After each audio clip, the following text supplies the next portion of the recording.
My name is Lakshmi. I'm a journalist. Now, the second question is, Muslim men are allowed to marry 4-5 times, I think, and they don't require their wife's permission, the first wife's permission to marry, correct me if I'm wrong, to marry more number of times. So I actually don't see any logic in this because I believe it's one man, one woman. That's the institution of marriage. So please clarify. Thank you. Now coming to your second question. In Islam, men marry 4 times, 5 times, and they don't ask permission from the first 5. Why? As far as polygyny is concerned, a man having more than one wife, Islam is the only religion, and Quran is the only religious scripture on the face of the earth which says marry only one.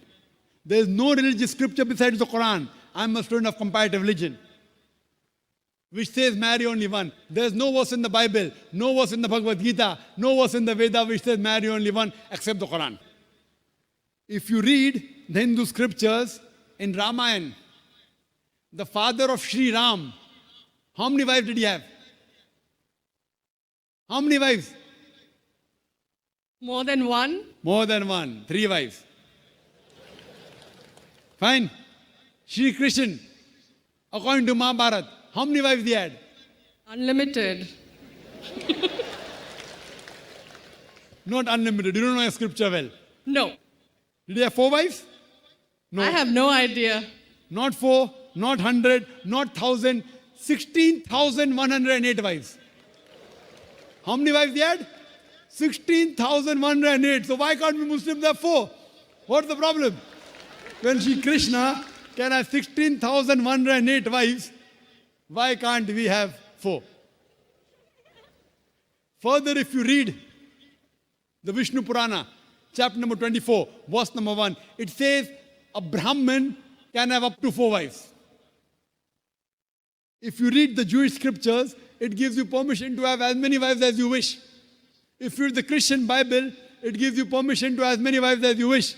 If you read the Bible, Abraham had 3 wives. Solomon, how many wives he had? He had 700 wives. It is later on, the church has put a ban that Christians should marry only one, not the Bible. It is the Jewish community married more than one wife. It was in 1950 that chief rabbi passed a synod that Jews should marry only one. So it is the rabbi, not the Jewish scriptures. And according to Hindu scriptures, you can marry as many as you wish. It is the Indian government in 1954 passed a law called the Hindu Special Marriage Act.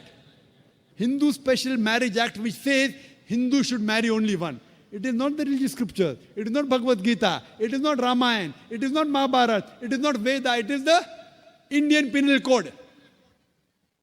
The Indian government, which has passed a law in 1954 that Hindus should marry only one. But according to the statistics of the status of the woman in Islam, if you read the government documents on page number 66, 67, it says that Muslims do polygamous marriages. You know what is the percentage in India? 4.3%. How much? In India, 4.3% of the Muslim men do polygamous marriages. A statistic between 1951 to 1961. Hindus, how many? 5.06. 0.7% more than the Muslims in India. According to the Indian government, even though it is prohibited according to the Indian law, yet they do more polygamous marriages than the Muslims.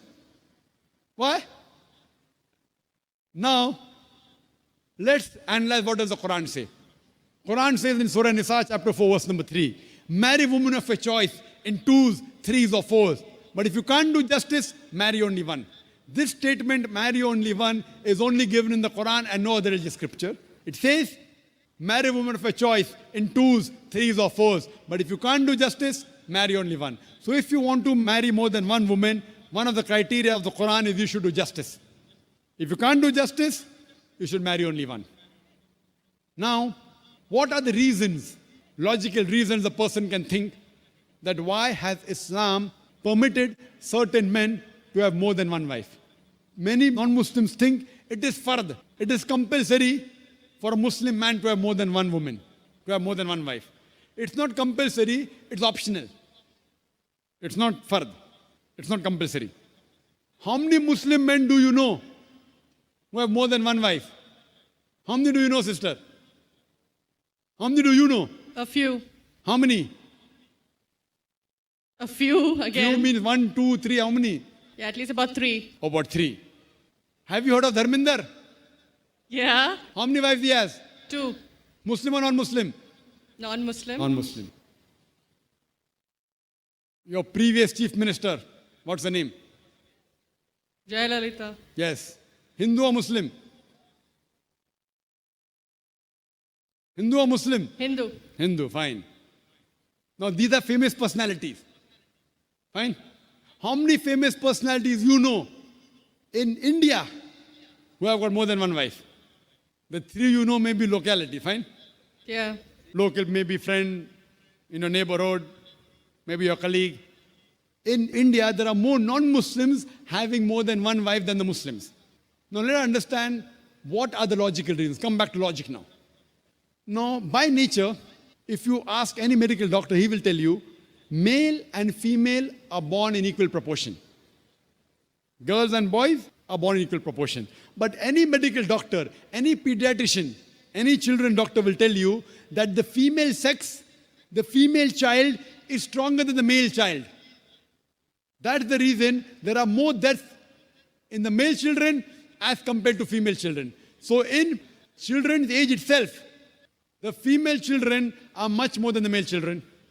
As life goes on, there are people dying due to accidents, due to alcoholism, due to war. There are more males dying as compared to females. Today, if you analyze in the world, there are more females in the world as compared to males. There are few third world countries like India where the male population is more than the female population. And do you know why? The reason is because of female feticide and female infanticide.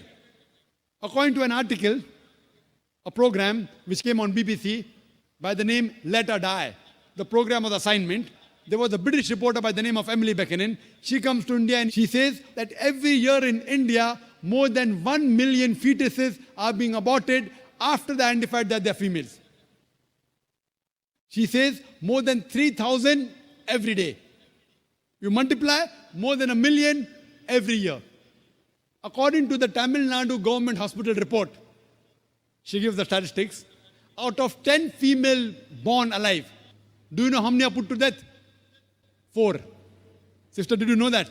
Tamil Nadu, your state, your beloved state, according to the government statistics, out of 10 females born alive in the government hospital, 4 are put to death. There are billboards put in Rajasthan and here, which says that spend 500 rupees and save 500,000 rupees. You know what does it indicate? Spend 500 rupees, do ultrasonography, do amniocentesis, identify the child you're carrying is a female, abort her, and save 5 lakh rupees, 500,000 rupees. Maybe a couple of 100,000 upbringing her, and the remaining 100,000 in dowry. If you stop this evil practice in India, our beloved country, stop the female infanticide, stop the female feticide. Even in India, the population of female will be more than the male population. If you see the rest of the world, if you see New York alone, there are 1 million females more than males. In USA alone, there are 7.8 million females more than males. In UK alone, there are 4 million females more than males. In Germany alone, there are 5 million females more than males. In Russia alone, there are 9 million females more than males. And God alone knows how many millions of females are more than males throughout the world. Suppose I agree with your philosophy, sister. You said, 1 man, 1 woman. If I agree with you, sister, with your philosophy, 1 man, 1 woman. And suppose my sister happens to be in America, or your sister happens to live in America. And suppose the market is saturated. 1 man, 1 woman, saturated. Yet there will be 7.8 million females who will not find life partners. 1 man, 1 woman. Now the option for these 7.8 million females is either marry a man who already has a wife or become public property. You say, Dr. Zakir Naik, public property, such a harsh word. Sister, it is the most sophisticated word I can use. I cannot use a more sophisticated word than public property. According to the statistics of America, do you know, on an average, a man, before he settles down with a wife, he has 8 different sexual partners. Do you know that? On average, 8.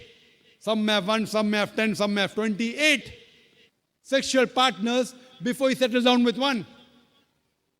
So the only option remaining, so if my sister happens to live in America, or if your sister happens to live in America, and the option is given to her, and suppose the market is saturated, every man has found a woman for himself.